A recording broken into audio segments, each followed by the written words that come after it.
Good morning, boys and girls. Today we're going to tie an RS2. This is a just ridiculously popular Colorado fly pattern. It's been around a long time, and I just so happen to have tied 80 gazillion of these things. So I figure I'll show you how I do them.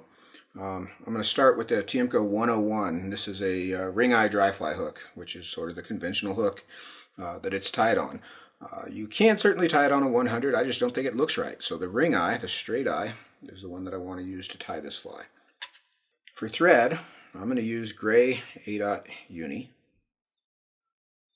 And I'm going to take this thread and I'm going to run it through my fingers a few times to sort of flatten it out. You can also use the back side of your scissors to flatten that thread a bit. And I'm going to start the thread right at about 2 eye lengths back from the hook eye, which is coincidentally about the 80% point on the hook.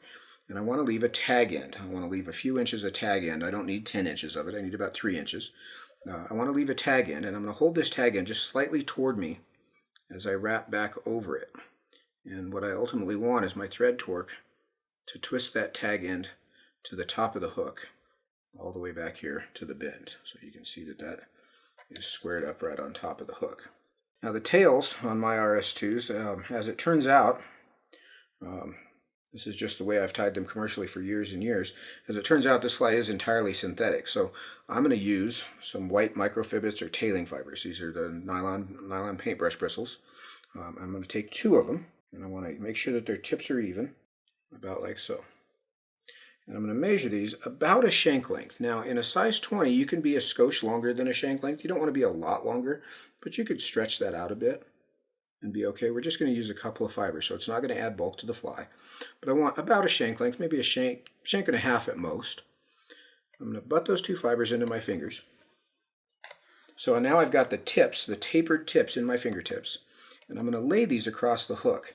And I'll turn this a bit so you can kind of see my angle. You can see they're laying across the hook, so the butt ends are pointing at my left shoulder, and I'm holding the tips in my right fingertips. I tie left-handed, so things are backwards if you're a righty. But I'm angling these across and back toward my body, so right hand pointing the butt ends at my left shoulder across the top of the hook, and I've got them right down touching the hook. I'm going to try to move my finger back out of the way a bit there. And I'm going to come up and over to catch that. You can see that's a soft turn of thread, and if you watch those butt ends, you can see them roll to the top. I'm going to make a couple turns in front of there.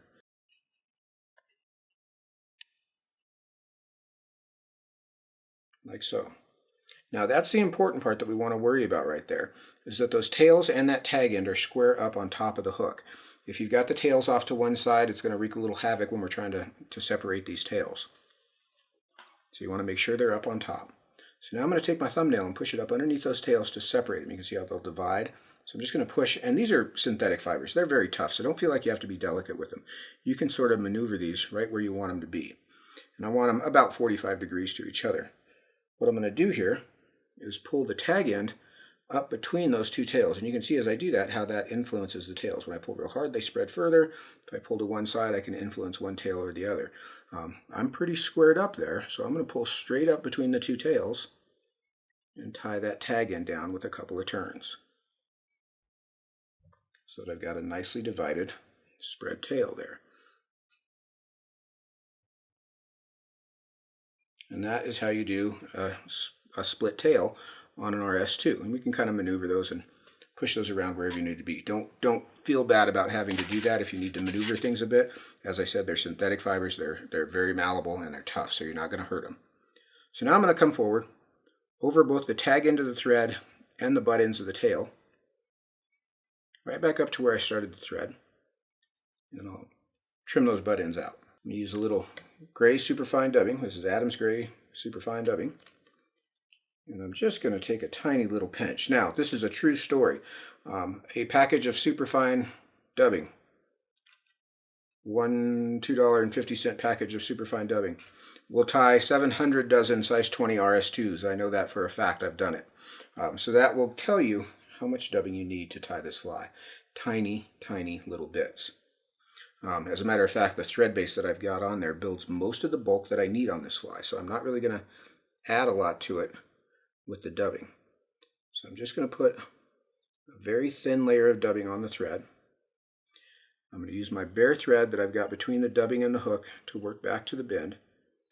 And I'm going to put the first turn of dubbing behind the tails. And you can see as I pull forward on that, that'll lift the tails. Next turn right in front. And then I'm going to work forward up to that 80%. And just build a bit of a taper there on the front end. This dang camera makes everything show. Looks like it's got a hare's mask body. So nice, tightly dubbed, thin abdomen. Now I'm going to make a thread base up to the hook eye and back to the front edge of the abdomen. And this is where I'm going to tie the wing in. Now again, there's 917, last time I counted, 917 different materials you can use for the wing on an RS2. What I like to use is Antron yarn. This is just bright white Antron yarn. And it's cheap, it's quick, it's easy. There's a whole strand. Now one of the catches, one of the things that I like to do to this is I'm going to take a whole strand and I'm going to cut the ends so that they're square. And I'm going to burn the ends, pinch them together, and let go. So that let go part is important. If you don't let go, you'll burn your fingers, so don't say I didn't warn you. And what that does for me, melting those ends together, what that does is that gives me a clump that will stay stuck together until I can tie a dozen flies before it starts to fall apart. So it just maintains the structure of the strand, and that's a whole strand as it came off of the card. So now I've cut the other end square, and I'm going to come in and I'm going to catch this with a pinch wrap. So I'm going to come and I'm going to take the Antron in my fingertips and set it right down on the hook. So you can see that's touching the hook shank. I'm going to come up with the thread and push the thread back in my fingertips and then drop it on the far side. What I've got inside my fingertips now is that loop of thread, this loop right here. So what my pinch wrap is doing is allowing me to tie that down at the front edge of the body. When I tighten that down, I can slide those thread wraps down inside my fingertips, and I always want to do two. One turn of thread doesn't go all the way around the hook, it just goes from one side to the other. So I always want to do two pinch wraps. And now I can hold my thread toward me, and that's just to close that loop. And I'll pull these ends down so that they're behind the hook eye. They don't have to be all square, they just need to be behind the hook eye. And then I can wrap forward over them to clean them up. Now I'm going to take a little pinch of dubbing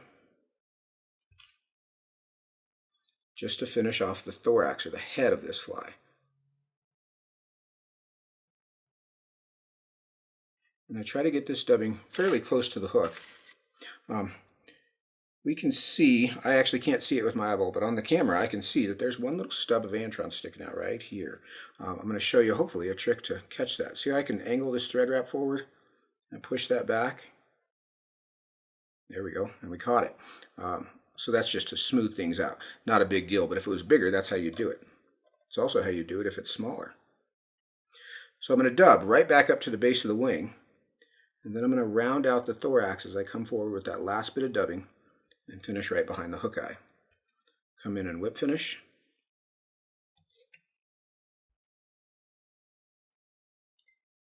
Trim my thread out. And my wing length is going to be, I'm going to take the wing and pull it forward over the hook eye. I'm going to set my scissors square across the hook eye, right at the center, and trim that wing off. So it's just a short little stub wing. Now, doing that way means that if you tied your wing in too far back, your wing is also going to be too long. Or if you tied it in too far forward, it's going to be too short. What we want to do is get it tied in right at 80%. This camera is going to be the death of me. I can see all kinds of little single fibers. All right, so there's our RS2. Take your thumbnail back up underneath there, kind of reposition those tails. You kind of manhandle them a bit when you do the wing. But there's that old Colorado staple, the RS2. Fun fly. God, I've caught a gazillion fish on this thing. To be perfectly honest with you, I hardly ever fish it anymore just because I already know it works.